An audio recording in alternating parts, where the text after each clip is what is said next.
Bonjour, bienvenue à Géopol. Nous allons traiter aujourd'hui deux sujets en deux parties. Le premier sujet sera la politique française au Sahel, il y a du changement. Et la deuxième partie, ce sera le conflit israélo-palestinien et ses nouveaux défis. Pour cela, je reçois Frédéric Pons. Bonjour Frédéric Pons. Bonjour Richard. Frédéric Pons, les téléspectateurs de TV Liberté le connaissent bien, mais je rappelle qui est-il. Il est journaliste, notamment à la revue Conflit, l'excellente revue Conflit. Vous êtes aussi professeur à l'Académie militaire de Saint-Cyr. Oui. Et vous êtes aussi écrivain, vous avez écrit donc plusieurs livres. Et donc, je commence par ce sujet. Donc, récemment, il y a quelques jours, Emmanuel Macron a annoncé le retrait de la France du Sahel. Alors, retrait progressif, vous allez nous en dire un peu plus, mais pour quelle raison, selon vous, Emmanuel Macron a pris cette décision un peu... Alors, brutal. Bien sûr. Alors, pour être précis, il ne s'agit pas d'un retrait, il s'agit d'un redéploiement de la fameuse opération Barkhane qui est déployée au Sahel depuis 2013. Le début, c'est 2013. Un redéploiement, c'est-à-dire, pour être tout à fait simple, une réduction des effectifs et une réorientation des missions. Alors, réduction des effectifs, aujourd'hui, c'est 5100 soldats français engagés au Sahel. À terme, 2023-2024, là on n'a pas encore tous les éléments, et puis ce sera en fonction de l'évolution de la situation. À terme, ces effectifs devraient baisser de moitié, et nous devrions, nous Français, conserver 2000, 2500, 2800 soldats sur place. Ça veut dire qu'il y aura encore des soldats français, et présenter cette décision brutale d'Emmanuel Macron, j'y reviens dans une seconde, comme un retrait, c'est faux. C'est-à-dire, on fait du en même temps. On annonce qu'on se retire et on va quand même garder un nombre significatif de soldats. Cette annonce a été faite 2 semaines après un nouveau coup d'État au Mali. Oui, alors c'est un facteur qui a contribué à accélérer la décision. C'est lié.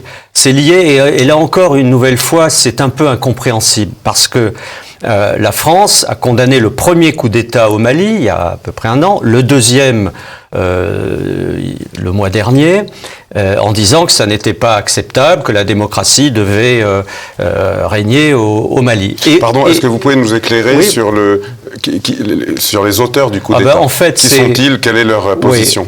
Alors, la figure emblématique, la figure de proue de ce coup d'État, c'est un colonel, le colonel Goïta, qui est assez jeune. Il représente la nouvelle génération des militaires maliens.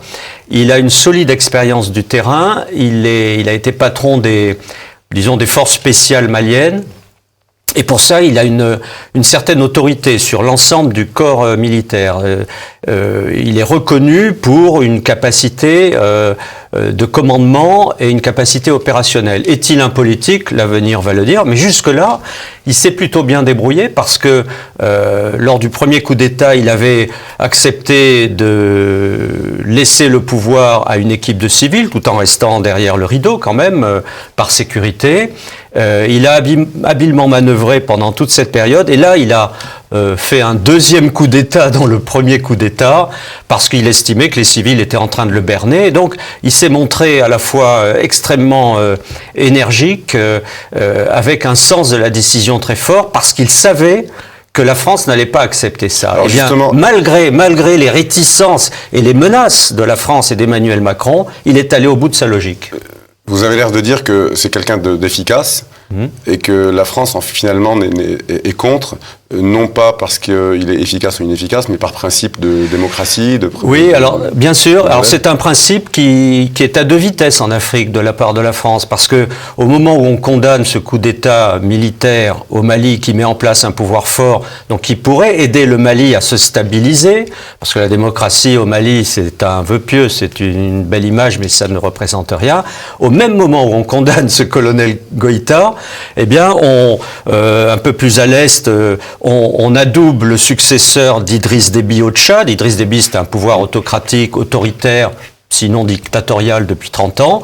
Son fils prend le pouvoir après la mort de son père et on ne dit rien. Et au même moment aussi, c'est ça les contradictions de notre politique française en Afrique, au même moment, on va au Rwanda où là, Emmanuel Macron en dehors de ces histoires de repentance, va d'une certaine façon adouber le pouvoir autocratique de Paul Kagame, qui est au pouvoir, lui, depuis 1994. Et au Mali, à Bamako, je peux vous dire qu'on ne comprend pas et on est assez mécontent parce qu'ils disent qu'il y a 2 poids 2 mesures. Nous, les Noirs du Mali, on nous donne des leçons de démocratie, mais à nos camarades ou à nos cousins tchadiens, on ne leur dit rien, et au Rwanda non plus. Et ils ne supportent pas ça. Alors, il y a une incompréhension tout de même, parce que Emmanuel Macron critique le Mali et les pays voisins, enfin les membres du G5, il les critique parce qu'il considère qu'on ne peut pas tout faire à leur place, militairement.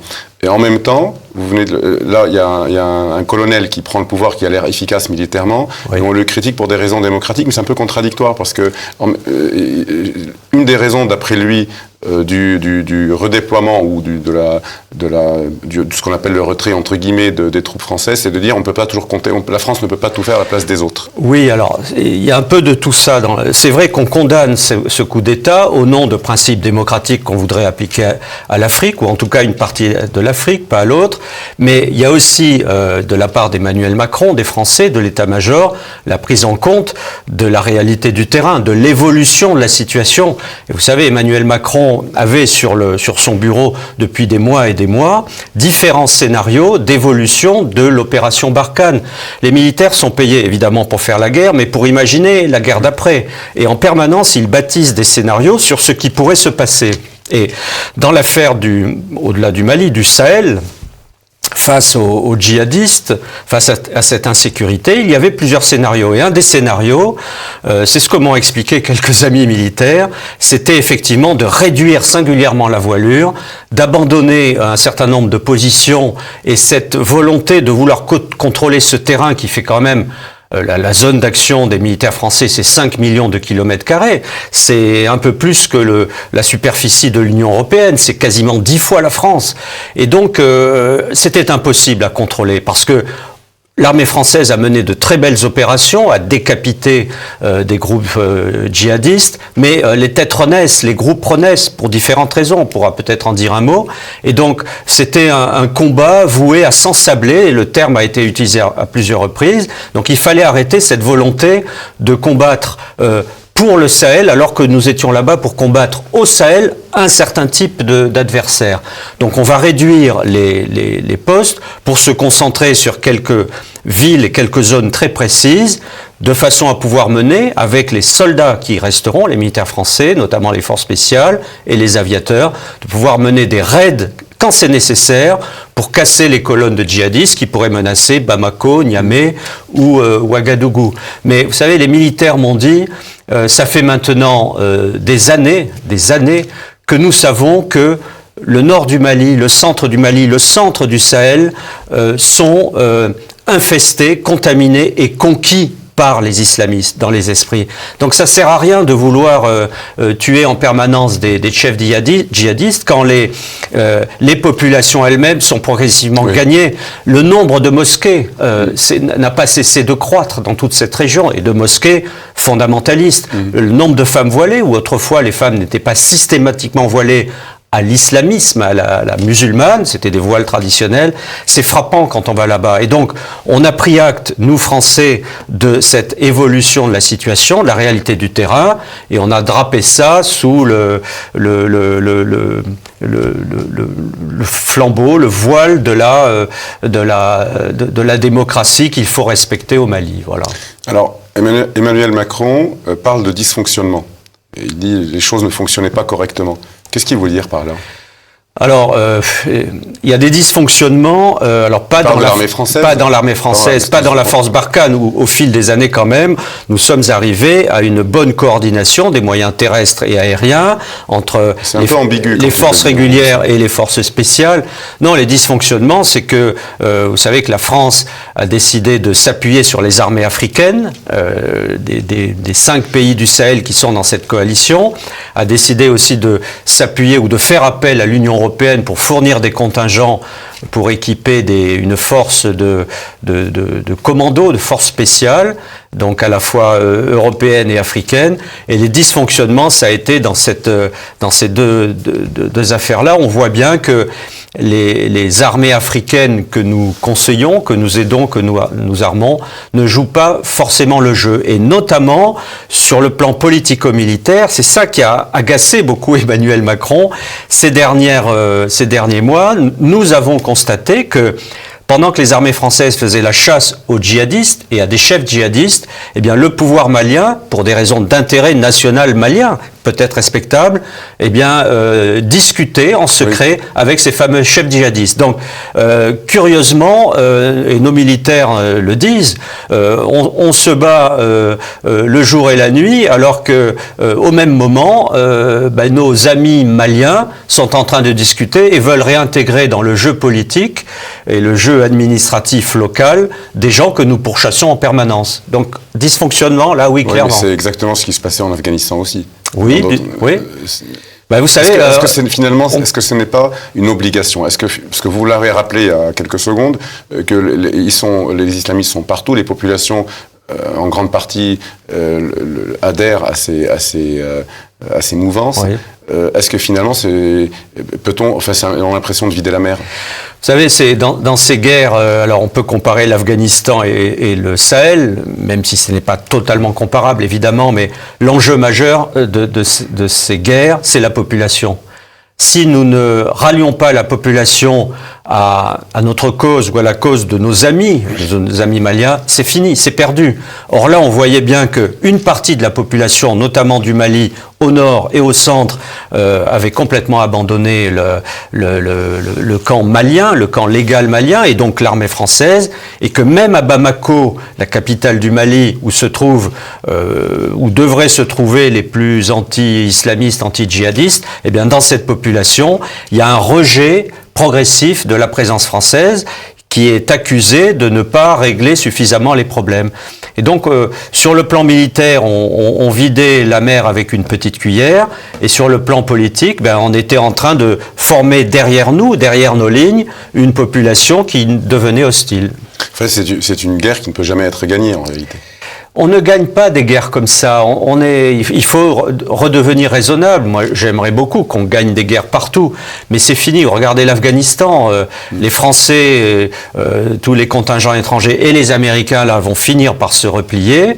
À terme, on devine que les talibans, après quelques combats et des négociations avec le pouvoir en place, vont se réinstaller. Eh bien, au Sahel, c'est un peu ça. On ne gagne pas des guerres. Il faut partir de notre intérêt national. Notre intérêt n'est pas de pacifier aujourd'hui le Sahel. Ça n'appartient plus à la France. Certains Africains voudraient que nous fassions ce travail, mais ça n'est plus à nous à le faire. C'est à eux la responsabilité de la sécurité de ces pays. C'est la responsabilité des États africains. Nous, notre intérêt, c'est d'éviter que se reconstitue une sorte de Sahélistan, une sorte de base d'assaut djihadiste islamiste qui pourrait venir frapper en Europe. Donc il faut une présence militaire forte, mais minimale, pas forcément très nombreuse, minimale, en définissant clairement quelles sont les missions de cette force. Est-ce que c'est combattre les djihadistes? Oui. Est-ce que c'est aider à reconstituer des États défaillants depuis quasiment les indépendances? La réponse est non. Mais pour l'armée française, cette guerre qui ne peut pas être gagnée, n'est-ce pas une sorte de guerre d'usure, moralement? Quand on fait la guerre et on sait que ça n'a pas de fin, on ne peut pas imaginer à quel moment ça s'arrête pour des soldats, pour des officiers. Alors oui. Est-ce qu'il n'y a pas un risque d'usure? Alors un risque d'usure, non. Alors usure des matériels, oui, c'est une guerre non, je comprends. Moralement. Mais ça compte. L'usure des matériels, c'est aussi l'usure des finances consacrées aux opérations extérieures à l'armée française. Ça compte, mais c'est sans doute pas le plus important. Je vais vous poser la question après pour les finances. Non, l'usure du moral, pas du tout, parce que les militaires français ont une mission, ils la remplissent, ils s'aguerrissent aussi au Sahel et dans toutes ces régions. Et donc c'est très important pour la force de l'armée française, qui est une armée d'emploi, c'est une des rares armées au monde aujourd'hui, en tout cas la seule en Europe, à être aussi aguerrie, aussi opérationnelle. Mais les militaires sont aussi des gens qui savent réfléchir, et ils voient bien que cette usure dont vous parlez menace, parce que ça ne sert à rien d'avoir 5000 hommes qui, de semaine en semaine, mène des combats réels, élimine un certain nombre d'ennemis, mais les voit réapparaître, ou d'autres, ou leurs successeurs, ou des nouveaux, les semaines suivantes. Donc, à un moment, il faut se demander si la stratégie adoptée est efficace, cette stratégie de corps expéditionnaire déployé sur une immense zone comme ça. Et là, le constat des militaires, non pas parce qu'ils étaient fatigués, mais parce que ça ne marchait pas, ça a été de dire et de convaincre le président Macron que cette stratégie adoptée à partir de 2013 et surtout 2014 ne marchait plus et qu'il fallait changer, évoluer.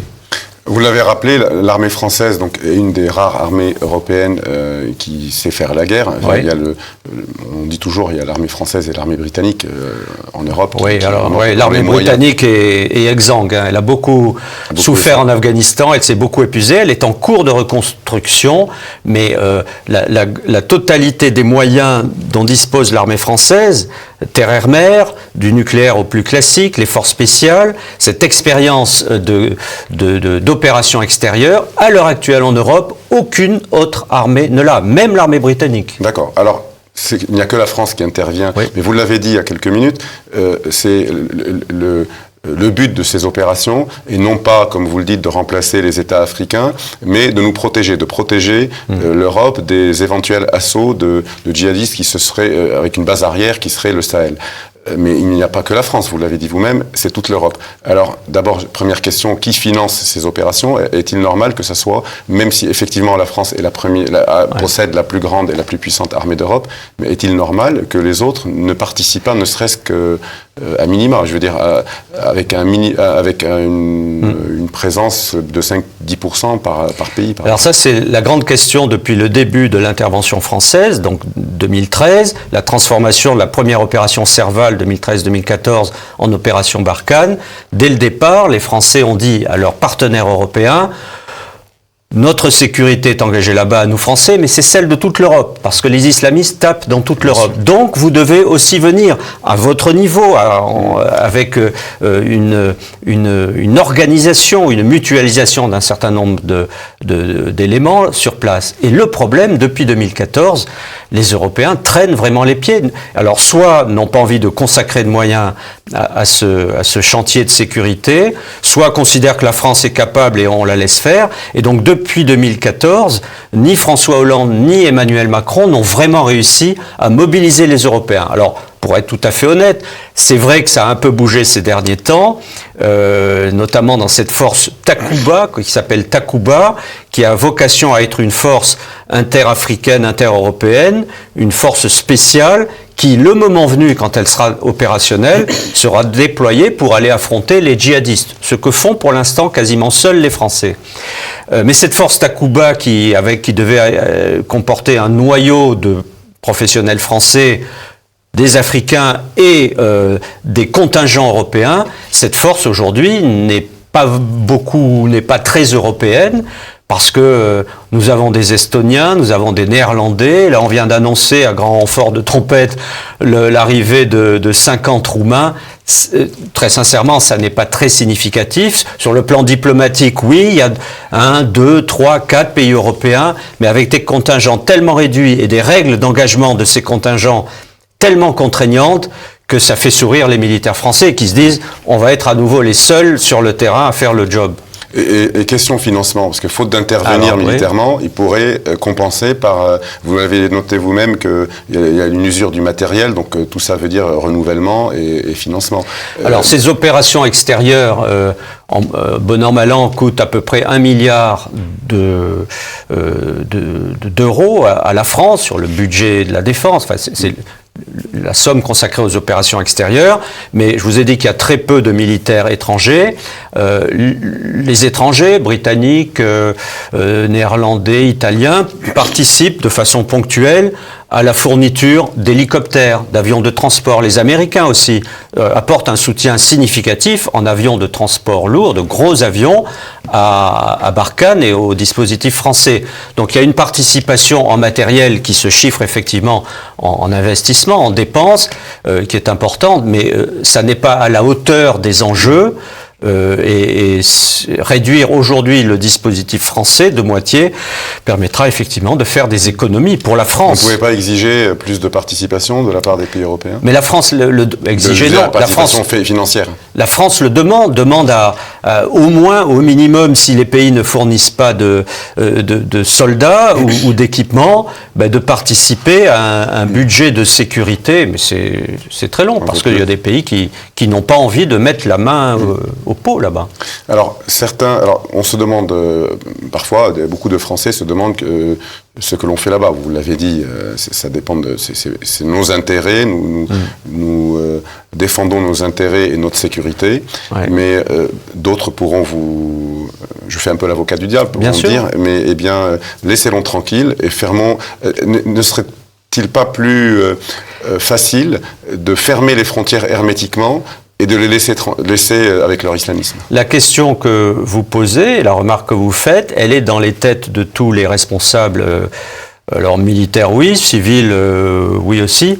Le dilemme est le suivant, c'est-à-dire nous nous engageons là-bas pour éviter que le Sahel devienne une base d'assaut djihadiste, terroriste contre la France et contre l'Europe, mais nous avons été frappés en Europe et en France par des islamistes qui ne venaient pas du Sahel, qui venaient peut-être du Proche-Orient ou qui étaient des terroristes installés directement chez nous, cette espèce de 5e colonne islamiste qui existe, qui nous a frappés à plusieurs reprises. Voilà. Et donc, dans les débats récurrents, et entre spécialistes notamment, tous ne sont pas d'accord. Certains disent, oui, il faut continuer à être sur place pour tenir, pour geler, pour casser les velléités de puissance djihadiste qui pourraient renaître, un peu comme on a eu Daesh, le califat islamiste en Syrie et en Irak, qui a été cassé. Il faut éviter que le Sahel devienne ce fameux Sahélistan. Et d'autres disent, ça sert à rien de se battre là-bas, les terroristes sont chez nous,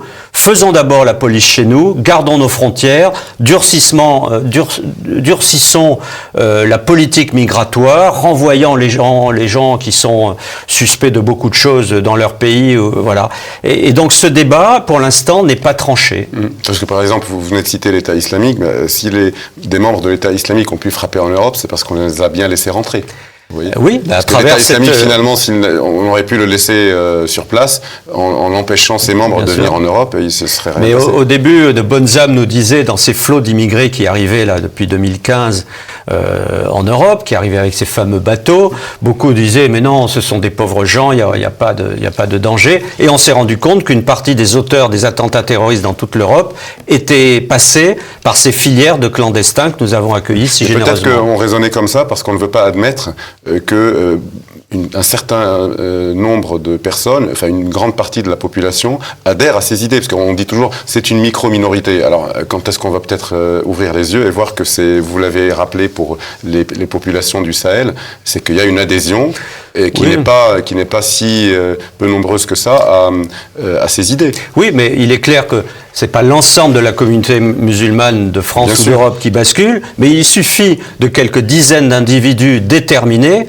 qui peuvent faire des ravages. Et regardez le Bataclan, regardez les assassinats de policiers, les bombes posées dans les gares. Il suffit de peu de monde et de peu de moyens, et ces gens-là sont chez nous. Quand on nous dit que la DGSI, la Direction Générale de la Sécurité Intérieure, neutralise en moyenne 2 à 3 projets d'attentats par an, ça veut dire qu'il y a chez nous des gens dans la société qui essaient de monter des attentats terroristes. Et ce sont des gens qui viennent pas tous forcément du Sahel ou d'Irak. Que ça soit à l'étranger ou en France, lorsqu'on discute avec des populations, on se rend compte que ces terroristes ont quand même des soutiens. C'est-à-dire que je veux dire par là que ce n'est pas juste une petite micro-minorité.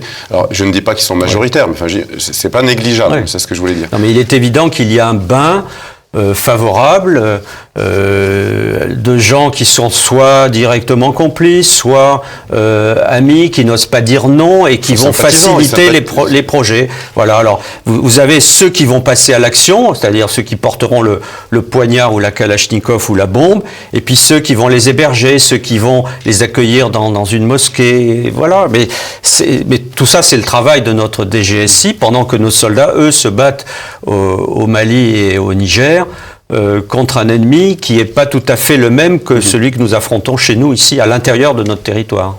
Il nous reste 1 minute pour cette première partie. Je voulais évoquer juste le rôle de la Russie en Afrique. Alors on sait qu'elle est engagée en Libye, comme nous, mais on a l'impression que nous nous effaçons par rapport à elle.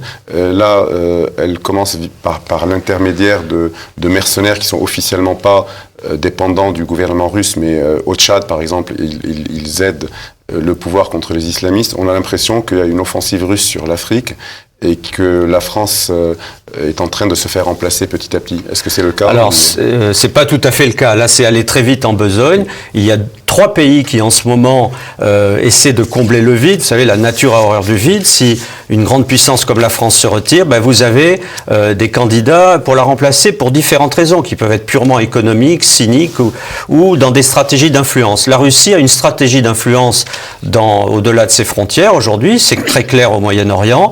C'est assez nouveau en Afrique, puisque vous avez parlé de la Libye, il y a beaucoup de pétrole. On peut parler de la Centrafrique, où la Russie est présente. Et puis sur la bande sahélienne, on voit que les Russes commencent à s'intéresser. Dans leur stratégie d'influence, il y a les réseaux sociaux, les cyberattaques, c'est une réalité, quoi qu'on pense de la Russie. Et puis il y a aussi ces mercenaires qui ne sont pas directement actionnés par le Kremlin, mais qui, par le biais de différents réseaux, peuvent contribuer à soutenir cette stratégie d'influence. Et puis les 2 autres pays qu'on a tendance à oublier, parce qu'on focalise sur le grand méchant Vladimir Poutine, vous avez la Chine, qui, elle, de façon très cynique, cherche à prendre des positions pour acquérir le maximum de matières premières au minimum de coûts. Et puis vous avez la Turquie qui, elle, a un agenda économique, elle est présente en Libye, mais a un agenda religieux aussi. Le fondamentalisme turc est en train de se répandre par le biais d'associations charitables, humanitaires, dans une partie de l'Afrique, et de l'Afrique noire notamment. Et ça, c'est un vrai souci dont on parle très peu. Merci. Cette première partie est terminée. On va, dans quelques minutes, commencer la deuxième partie qui sera, donc, comme je vous l'ai dit, qui traitera donc du problème israélo-palestinien. À tout de suite.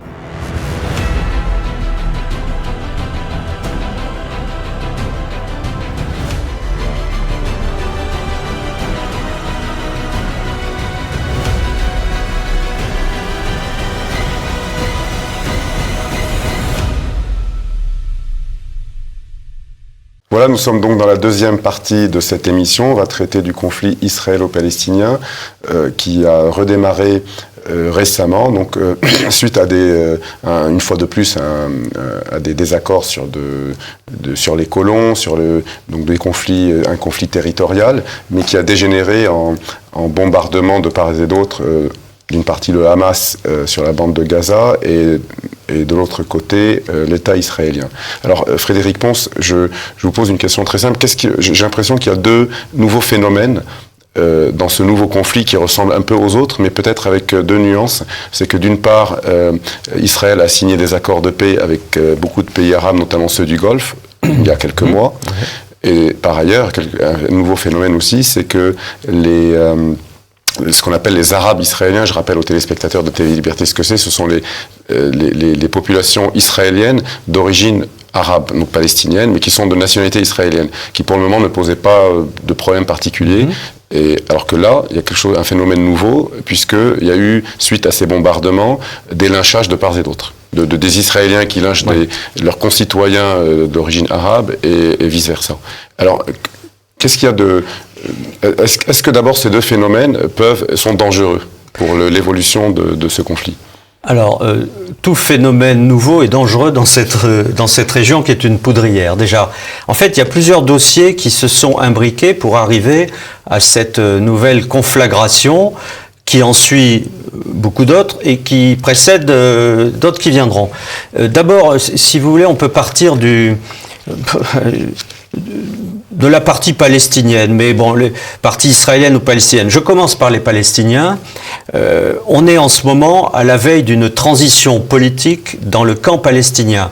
L'autorité palestinienne, qui est le pouvoir en titre, légalement, au moins sous le regard de la communauté internationale, c'est Mahmoud Abbas. Mahmoud Abbas est vieillissant, il va quitter, et son autorité palestinienne est très affaiblie par son inaction politique, par la corruption, par le vieillissement de ses cadres qui se sont embourgeoisés. Et donc, au sein de la population palestinienne, on assiste à un rejet croissant de cette autorité palestinienne. Ça, c'est dans ce qu'on appelle les territoires occupés de Cisjordanie. À Gaza, c'est un peu différent. À Gaza, c'est le Hamas, islamiste, dur, qui contrôle la bande de Gaza, le territoire de Gaza. Mais le Hamas a des visées politiques, militaires, sécuritaires sur la Cisjordanie, sur le reste du territoire palestinien. Et donc, il y a une concurrence entre l'autorité palestinienne et le Hamas, l'autorité qui est accusée de collaborer avec Israël, d'être corrompue, et le Hamas qui se targue d'être la seule résistance à Israël et la seule structure capable d'aider, même socialement, les Palestiniens. Et c'est vrai que leurs hôpitaux, leurs dispensaires, leurs crèches, leurs pharmacies, leurs écoles apportent aux Palestiniens de Gaza un minimum pour pouvoir vivre et apprendre et se soigner. Donc il y a cette concurrence interne qui, à intervalles réguliers, provoque des éruptions de violence entre Palestiniens, mais qui provoque aussi des flambées de violence avec Israël, parce que le Hamas a besoin, à intervalles réguliers, de se poser comme la seule résistance à l'occupant israélien, avec beaucoup de guillemets, dans toute cette région. Et donc, elle doit de temps en temps, cette organisation Hamas, provoquer, envoyer des missiles, des roquettes, et rappeler au monde entier, c'est-à-dire aux Palestiniens, aux Américains, mais aussi à ces commanditaires du Golfe, les bailleurs de fonds du Golfe, que le Hamas est toujours là et qu'il incarne cette résistance. Et du côté israélien, ça vient de se passer, il y avait aussi une tension qui ne cessait de croître avec ces élections, nouvelles élections.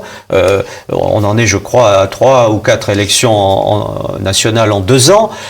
Ces concurrences internes entre Israéliens, entre tous les partis, la gauche et la droite pour simplifier, mais à l'intérieur de la droite, une concurrence sévère entre partis religieux, partis nationalistes, et à l'intérieur de la gauche aussi, des rivalités. Ça aboutit à la mise sur pied d'un gouvernement israélien qui est une curiosité, dans lequel on retrouve, dans cette coalition qui est passée à une voix près à la Knesset, le Parlement israélien, 60 contre 59 voix, cette coalition regroupe de l'extrême droite, extrême droite israélienne, hyper-nationaliste, des religieux, et des gauchos, travaillistes, et des Arabes qui sont très anti-Israël et anti-droite israélienne. Tous ces gens-là sont réunis dans la même coalition. Est-ce que ça va durer ? Moi, je ne miserai pas un shekel sur cette coalition parce que on voit bien que elle va éclater dès que va se poser un problème avec les colons, les implantations israéliennes, et dès qu'il va falloir réagir face au Hamas. Ils ne seront pas d'accord, et donc ça éclatera. Donc ces deux dossiers israéliens, palestiniens, sont entrés en confrontation au moment où aussi, et vous l'avez souligné à juste titre, Israël a réussi un rapprochement diplomatique avec un certain nombre de pays du Golfe, des puissances sunnites qui jusque-là étaient hostiles à Israël, mais il y a eu un rapprochement avec des intérêts un peu communs, notamment en direction de l'Iran, qui est une menace à la fois pour Israël, évidemment, mais une menace aussi pour les puissances sunnites du Golfe. Eh bien, ce rapprochement entre Israël et ces pays du Golfe, certains Arabes sunnites ont probablement voulu le torpiller. Et je pense à la Turquie, peut-être à l'Arabie Saoudite. Voilà, alors justement, en fait, rappelons juste ce qui s'est passé. Comme d'habitude, il y a des colons qui s'installent sur des territoires, il y a des manifestations. Il y avait une manifestation pour célébrer le Ramadan, donc à Jérusalem, qui a dégénéré. Bon, les forces de l'ordre interviennent, il y a des blessés de part et d'autre. Ça dégénère, mais comme ça arrive malheureusement souvent. Et puis, ce qui s'est passé, c'est que effectivement, on a l'impression que le Hamas a profité de cette affaire pour montrer, comme vous le dites, que eux défendent les Palestiniens et non pas l'autorité palestinienne. Mais la question, c'est est-ce qu'il n'y a pas aussi un agenda régional? Je veux dire par là, je rappelle que le Hamas, donc c'est une organisation qui dirige la bande de Gaza, mais qui est issue des frères musulmans, qui est proche de la Turquie et en même temps de l'Iran. Pourtant, ils sont sunnites, donc plus proches des Turcs, je dirais, puisque comme vous le savez tous, la Turquie est dirigée par Erdogan, qui est aussi un frère musulman. Mais bon, ils sont aussi proches des Iraniens, et on se demande, c'est la question que je vous pose, est-ce que cette attaque du Hamas, parce que c'est le Hamas qui a commencé à envoyer des missiles sur le territoire israélien, est-ce qu'elle est totalement, indépendante de l'agenda régional iranien? Non, c'est lié, tout est lié en fait, c'est toute la difficulté de ce dossier au Moyen-Orient, parce que tout est lié, et quand les uns voudraient s'entendre, d'autres ne le veulent pas et remettent de l'huile sur le feu. Pardon, quand je dis agenda iranien, c'est parce que je rappelle aux téléspectateurs, c'est parce que l'Iran voit d'un très mauvais œil, bien évidemment, les accords de paix entre les pays du Golfe et Israël. Comme vous l'avez rappelé, ils s'entendent parce que tous les deux ont le même ennemi iranien. Donc, est-ce que le but n'était-il pas de torpiller ces accords de paix, parce que la rue arabe, ce qu'on appelle la rue arabe, c'est-à-dire l'opinion publique des pays du Golfe, n'aurait peut-être pas supporté que ces accords se maintiennent pendant que les Israéliens répliquent sur la bande de Gaza sur des civils. Et vous savez, la force des images. Alors, parlons de la Turquie et puis de l'Iran vis-à-vis du Hamas et d'Israël. La Turquie, les frères musulmans, vous l'avez dit, soutient le Hamas, soutient l'autorité palestinienne, bien sûr, soutient le Hamas et voit d'un très mauvais œil les initiatives diplomatiques d'Israël, du gouvernement israélien, en direction des autres pays arabes sunnites, et puis a tendance à croire que l'autorité palestinienne de Mahmoud Abbas, l'autorité centrale palestinienne, est trop aujourd'hui dépendante, trop inféodée aux intérêts à la fois israéliens et américains. Elle n'a plus de liberté. Et la Turquie, qui cherche en permanence des marionnettes, des alliés de substitution dans toute la région, estime sans doute que le Hamas est une bonne carte à jouer. Ils laisseront tomber le Hamas quand ce sera nécessaire, mais pour l'instant, le Hamas est une carte aux mains de la Turquie. Et de la même façon, pour l'Iran, qui a besoin d'un front occidental pour échapper un peu à la stratégie d'étouffement des Occidentaux et notamment des Américains. Il y a des sanctions, enfin tout ça est très difficile pour les Iraniens. Eh bien, c'est pour ça que l'Iran s'est engagé au Liban, en actionnant le Hezbollah. Alors le Hezbollah est chiite, c'est un grand parti, une grande milice chiite qui possède des milliers et des milliers de roquettes et de missiles qui menacent en permanence Israël. L'Iran s'est associé, ou aide en tout cas, le Hamas. Le Hamas est sunnite, les Iraniens sont chiites, mais c'est pas grave. Il y a un terrain d'entente parce que l'ennemi commun c'est Israël, et donc l'Iran aide militairement et financièrement le Hamas. Et puis l'Iran aide aussi la Syrie, qui jusqu'à ces derniers temps était un des principaux adversaires d'Israël dans la région.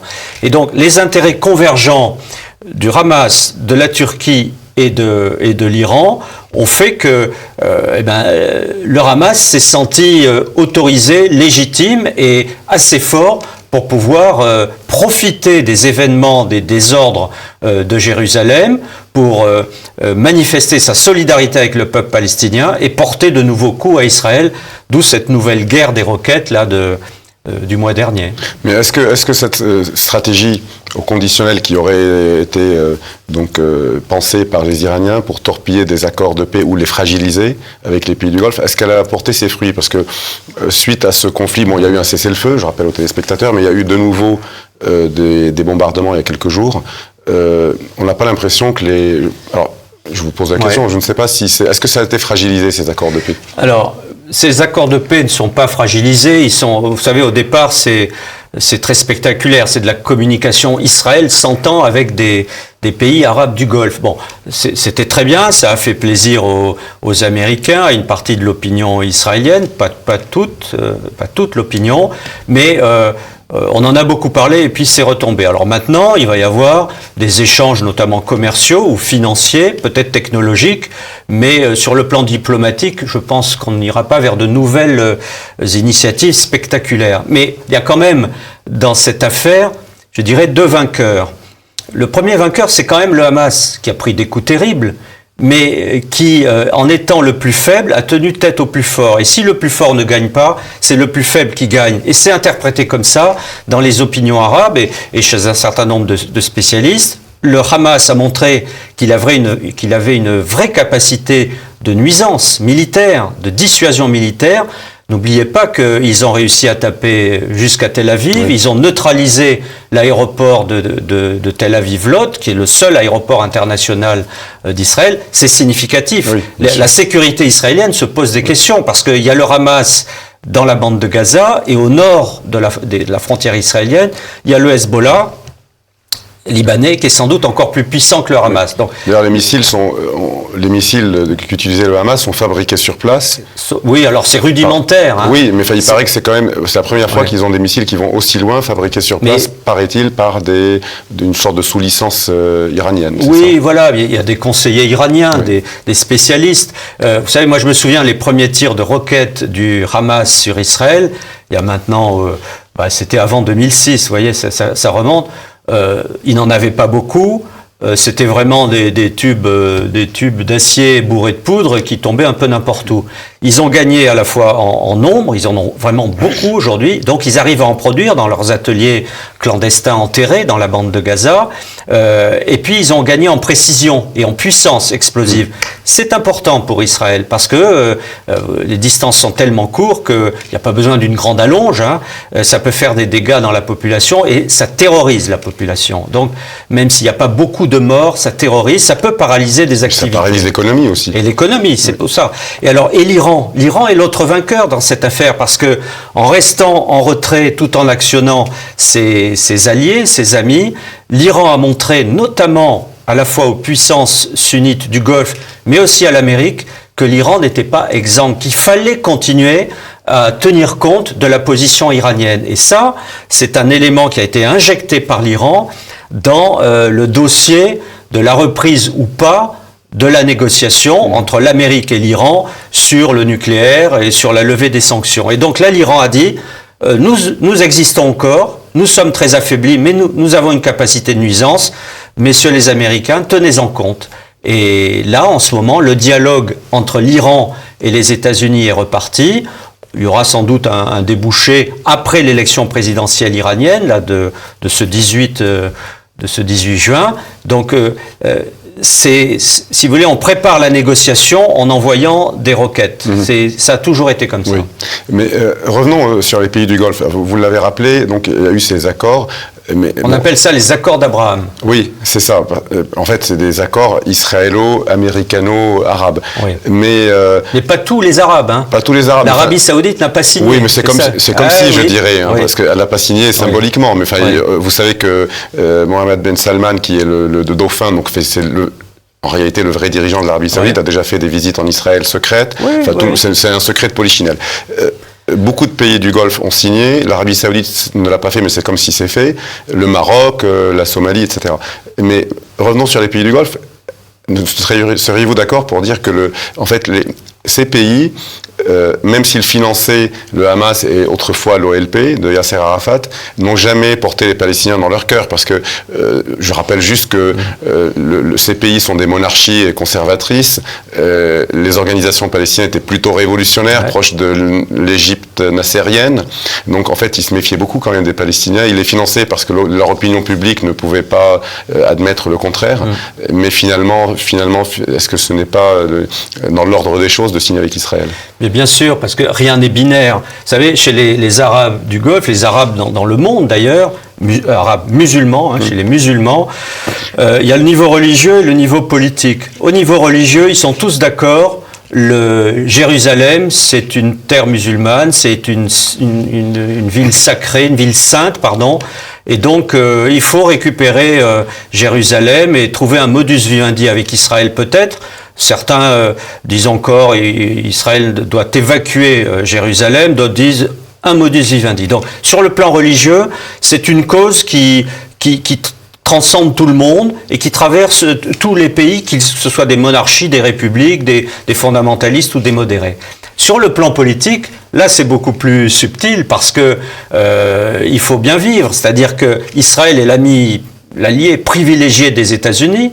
Or, les États-Unis sont les protecteurs de tous ces pays du Golfe, notamment face à l'Iran, et donc ils doivent aussi transiger. Et puis, ils voient bien que les présidents américains se succédant, le soutien à Israël reste avec des nuances, mais reste intact et solide. Et donc, comme il faut continuer à avoir la protection américaine, à faire du commerce, et que les technologies israéliennes peuvent être très utiles, et parfois les finances israéliennes, eh bien ces pays sur le plan politique et économique sont tentés depuis longtemps de dealer, de trouver un accord avec Israël, et là ils l'ont trouvé sur le plan diplomatique, ce qui préfigure, et ça a déjà commencé d'ailleurs, des liens économiques solides. Les Émirats Arabes Unis ont déjà, il y a des lignes aériennes qui sont ouvertes, il y a déjà beaucoup de touristes israéliens. On voit énormément d'Israéliens à Dubaï par exemple. À Dubaï, à Abu Dhabi, et en même temps, Bahreïn, les produits israéliens sont vendus d'ores et déjà aux Émirats Arabes Unis. Donc en fait, les uns vendent leurs produits, les autres reçoivent les touristes. Voilà. Et donc il nous reste 8 minutes et je voudrais aborder un sujet nouveau sur ce conflit. Il s'agit donc je l'ai rappelé au début de la deuxième partie, des accrochages entre Israéliens finalement, entre citoyens israéliens, donc d'une part des Israéliens juifs et d'autre part des Israéliens musulmans. Jusqu'à là, l'État israélien a toujours considéré que cela ne posait aucun problème, parce que je rappelle aux téléspectateurs, donc en Israël, il y a les citoyens juifs, il y a les citoyens musulmans israéliens, et il y a la communauté druze, qui est une secte musulmane, mais qui a un statut très particulier. Ayant soutenu et reconnu Israël dès 1948, ils ont un statut privilégié par rapport aux autres musulmans. Et donc, il y a 3 statuts, en gros. Et donc là, récemment, suite à ce conflit, il y a eu des accrochages violents, des lynchages, et ça continue encore. Il y a l'extrême droite israélienne qui fait des razzias un peu de règlement de compte dans des quartiers musulmans, et vice-versa. Ouais. Et j'ai regardé les chiffres de la démographie, les chiffres des populations, et on voit qu'il y a une progression significative des populations musulmanes israéliennes qui sont autour de un peu plus de 20% aujourd'hui. Ils étaient 15 il n'y a pas très longtemps. Et puis plus ils sont nombreux, plus ils commencent à avoir des revendications. Et ils commencent à soutenir leurs anciens leurs coreligionnaires et anciens concitoyens palestiniens des territoires occupés. Pensez-vous que c'est un danger grave pour Israël? Alors c'est un danger qui est pas grave pour l'instant, mais vous parliez de la démographie, ce sont des facteurs majeurs dans l'évolution d'un pays quel qu'il soit, que ce soit en Europe ou ailleurs. Si on poursuivait les courbes démographiques en Israël, donc le territoire de l'État d'Israël, eh bien, on constaterait sur les décennies à venir une augmentation significative de cette population arabe israélienne qui fait beaucoup d'enfants. Alors, chez eux, la fécondité a diminué aussi, mais elle est quand même largement au-dessus de celle de la fécondité israélienne, à une réserve près, c'est que dans la population israélienne, chez les juifs israéliens, les juifs religieux font énormément d'enfants, et beaucoup plus que les arabes israéliens. Mais sauf qu'ils ne font pas la guerre. Alors, eux sont exemptés pour l'instant de service national. Mais à terme... Ils sont passionnistes, enfin bon... oui, mais à terme, on pourrait imaginer un roman de politique fiction qui verrait un Israël peuplé d'une très forte proportion d'arabes israéliens, donc musulmans, et de juifs religieux plutôt fondamentalistes. Et donc, ce serait une population à haut pouvoir explosif et belligène. On n'en est pas là, mais c'est vrai. Il n'y a pas que ça. C'est vrai ce que vous dites, mais sur le total de la population, c'est les Arabes qui progressent, qui passent de 15 à 22% environ. Donc, en fait, les religieux juifs font beaucoup d'enfants, certes, mais sur le total de la population juive israélienne, ça reste... Mais le nouveau, et vous aviez raison de le souligner, c'est que il y a à peu près une dizaine d'années, les Arabes israéliens ne votaient quasiment pas lors des élections israéliennes, des élections parlementaires. Ils votaient assez peu, énormément d'abstention. Ils avaient quelques députés. Et depuis 10-12 ans maintenant, les Arabes israéliens votent davantage. Les explications sont un peu complexes.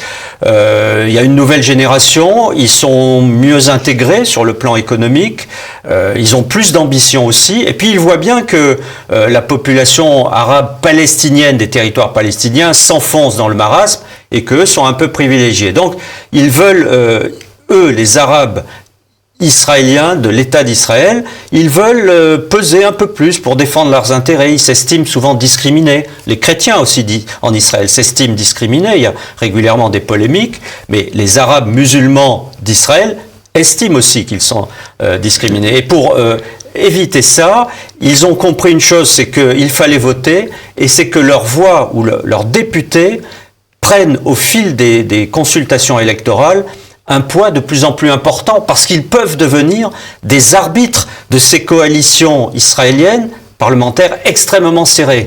Et je lisais là dans les débats israéliens de ces dernières semaines des avis d'experts, de politologues israéliens disant, pour certains, les Arabes israéliens sont des Israéliens comme les autres et leur voix doit être traitée à l'égal de celle des autres électeurs israéliens, et d'autres au contraire, notamment à droite, disant attention, nos coalitions israéliennes, juives israéliennes, vont dépendre aujourd'hui de 4 ou 5 députés arabes musulmans. L'avenir d'Israël, la politique d'Israël va dépendre de ces députés arabes musulmans. Donc il y a des débats très forts et ça signifie une montée en puissance de cette population. Est-ce qu'il n'y a pas un risque de libanisation d'Israël à long terme? Je veux dire par là, les chrétiens au Liban avaient le pouvoir, ils étaient majoritaires. Ils étaient majoritaires au Parlement. Ils avaient maintenant ils n'ont pas disparu. Ils ont toujours des postes importants, notamment la présidence de la République. Mais est-ce que Israël, et je dirais plus, en dehors de la libanisation, est-ce que le sort d'Israël ne pourra pas ressembler à celui de l'Afrique du Sud? Parce que vous parlez de discrimination. Effectivement, les Arabes israéliens ont moins de droits que les Juifs israéliens. Les Blancs en Afrique du Sud avaient été riches et puissants. Le pays était très fort économiquement. Ils ont fini par perdre le pouvoir. Est-ce que cela ne gâte pas les Juifs israéliens à long terme? Je sais bien que là, on en est loin, mais ça va... Alors, je ne sais pas où commence le long terme. Mais je ne crois pas, parce que d'abord les Israéliens bénéficient de l'expérience de tout ce qui s'est passé. Vous parliez de l'Afrique du Sud, du Liban, parce qu'ils sont encore extrêmement nombreux et ils sont conscients de tous ces risques, évidemment, et parce qu'ils ont la protection qui durera le temps que ce sera nécessaire, sans doute, la protection de l'Amérique, des États-Unis. Ce que n'avaient pas les chrétiens du Liban, ni les Blancs sud-africains. Ils étaient isolés, ostracisés par le monde entier. Il y a un risque de guerre civile. Même si vous avez le soutien des États-Unis, on n'en est pas encore au niveau d'une guerre civile, parce que les mêmes qui aujourd'hui sont prêts à s'allier pour des raisons électorales aux Arabes israéliens, si demain il fallait s'inscrire dans un scénario de guerre civile, je pense qu'ils choisiraient leur identité juive israélienne, même s'ils sont laïcs, même s'ils sont de gauche, plutôt que de basculer dans le camp arabe. Il y aura des collaborateurs, si vous voulez, des populations arabes musulmanes en Israël, des collaborateurs juifs, il y en a déjà qui militent avec les Arabes, mais ils sont extrêmement minoritaires. Aujourd'hui, clairement, quand on va en Israël, c'est frappant que ce soit des gens de gauche et surtout de droite, ils tournent le dos aux Palestiniens. Ils savent qu'ils ont une population arabe à l'intérieur d'Israël, elle est sous contrôle, ils surveillent ça, mais pour eux, le reste de la population palestinienne, que ce soit celle de Gaza ou celle des territoires de Cisjordanie, c'est fini. Il y aura l'accord de paix, les deux États, ils n'y croient plus. Ils voient très bien que derrière leur mur de protection, derrière leur protection balistique contre le Hezbollah ou le Hamas, eh bien, ils arrivent à faire un État qui fonctionne plutôt bien, malgré les à-coups politiques. C'est un État de très haute technologie qui continue à attirer des migrants, même si certains repartent, mais des migrants venus du monde entier. C'est un État qui vit plutôt bien, la jeunesse israélienne vit plutôt bien, il y a des problèmes, des crises. Et donc, ils ne sont pas en état de survie comme l'ont été à une époque les chrétiens libanais et les blancs sud-africains. Puis j'ajoute pour nos amis libanais, TV Liberté, on a aussi beaucoup d'amis libanais, que les chrétiens libanais ont perdu finalement la plupart de leurs prérogatives et de leur marge de manœuvre en 1990 quand ils se sont divisés. Exactement. C'est eux qui se sont en quelque sorte suicidés, torpillés. Et malheureusement, cette division entre chrétiens n'est pas finie et la figure du patriarche libanais ne suffit pas à ressouder les populations chrétiennes. Exactement. Merci Frédéric Pons de ces éclairages. Merci chers téléspectateurs de nous avoir regardés. À bientôt.